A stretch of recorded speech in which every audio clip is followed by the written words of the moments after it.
자, 안녕하세요. 입지의 비밀입니다. 오늘은 커뮤니티 공지에 말씀드린 대로 대구 부동산 2020년 한 해를 정리하는 시간을 한번 가져볼까 합니다. 먼저 올 한 해 대구에서 얼마나 많은 분양이 이루어졌는지 한번 살펴보겠습니다. 마침 관련 기사가 하나 있어 함께 살펴보겠습니다. 2020년 대구 신규 아파트 48개 단지 29,960가구 공급이라는 기사입니다. 보시면 올해 대구 지역 아파트 공급 물량은 48개 단지에서 29,960가구가 공급됐다.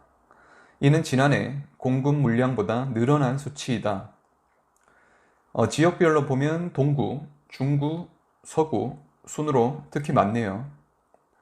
동구는 신암 뉴타운 쪽, 중구는 태평로, 서구는 평리, 뉴타운 쪽 물량 때문인 것으로 보입니다. 규모를 보면 전용 8사가 가장 많았다고 합니다. 당연하겠죠. 국민 평수로 불리는 전용 8사는 예전 평수로 치면 33평에서 35평 되는 크기입니다. 가장 대중적으로 선호하는 크기이기 때문에 실거주, 투자 모두 인기가 있는 것이죠. 그러면 기사에서 말한 올해 분양 물량이 맞는지 체크해 보겠습니다. 대구시청 홈페이지에서 아파트 분양 현황을 공시하고 있습니다. 전체 계획을 보면 48개 단지 29,450세대 거의 비슷하네요. 여기에서 12월 분양 중인 동성로 SK뷰, 서대구 화성, 중앙로 프루지오 정도를 추가하면 될 것 같습니다. 2020년 한 해 많은 분양을 했는데요. 7월에 비교적 분양이 많이 몰린 것으로 확인할 수 있습니다. 이때 7월 31일 이후에 전매 제한이 걸리게 된다는 소식이 돌았기 때문이죠. 일정을 당겨서 급하게 7월에 분양한 아파트들도 있는 것 같습니다. 리스트 중에 녹색 음영 표시를 해둔 아파트들이 있는데 눈치 빠른 분들은 아시겠죠? 바로 청약 통장 개수가 높은 상위 5개 아파트들입니다. 청라 힐스자이가 가장 높은 55,000개 이상을 접수시켰고 그 다음이 4만 개 가까이 접수가 들어온 동대구 화성 파크드림입니다. 그 다음 용산자이, 더샵 디어엘로, 달성파크 프루지오 힐스테이트 순입니다. 역시 대구에서는 자이가 인기가 많은 것 같습니다. 그러면 이쯤에서 서구에서 분양한 일명 서센자로 불리우는 서대구 센트럴 자이도 궁금해 하실 텐데요.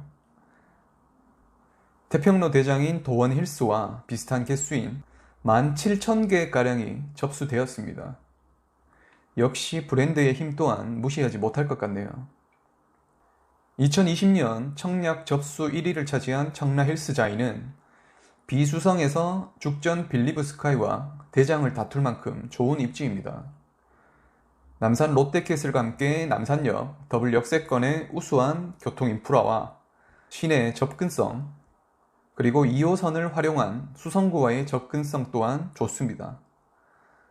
동대구 화성 파크드림은 우수한 광역교통의 입지라고 할 수 있습니다. 동대구역이 바로 앞에 위치해 있고 KTX역뿐만 아니라 지하철, 엑스코선, 대구광역철도 등 다양한 교통 인프라를 누릴 수 있는 입지입니다. 현재는 맞은편 동대구 이안 센트럴 D가 대장이지만 완공 시에는 함께 시세를 리딩할 것으로 보입니다. 용산 자이의 경우 신세계 빌리브와 함께 죽전 내거리 일대를 이끌어 갈 것으로 보입니다. 서대구역 호재와 달구벌 대로, 지하철 2호선 라인, 성서 IC 인접, 그리고 대단히 주봉 라인 입주, 우수한 상권 등 다양한 호재들을 품고 있습니다. 그리고 달성파크 프루지오 힐스테이트는 맞은편 도원 힐스테이트 외 주복 숲들 사이에서 유일한 아파트 단지로서 아파트를 선호하시는 분들에게 인기가 많을 것으로 보입니다. 태평로 같은 경우에는 저의 첫 유튜브 영상이기도 한 만큼 호재가 많고 유망한 지역으로 예상됩니다. 태평로 호재 관련 내용은 태평로 영상을 참고해 주시기 바랍니다. 그리고 더샵 디어 엘로는 동구이지만 수성구와 인접해 있어 수성구의 인프라를 함께 누릴 수 있다는 큰 장점이 있습니다. MBC 내거리 일대에 큰 변화도 예상이 되니 기대가 되는 지역입니다. 자, 이번엔 정책 측면에서 한번 살펴보겠습니다. 올해는 특히나 주택시장과 관련된 규제 정책들이 많이 나온 것 같습니다. 먼저 6.17 대책부터 시작이 되었죠. 서울 규제의 풍선 효과를 잡기 위해 경기도 전 지역을 조정 대상 지역으로 지정을 하고 투기 수요를 억제시키려 합니다.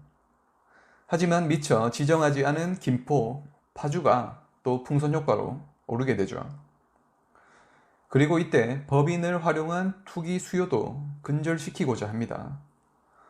법인과 사업자의 주담대를 금지시킨 것이죠. 법인의 각종 세금 또한 강화시키게 됩니다. 그리고 얼마 후 7.10 대책을 발표하게 됩니다.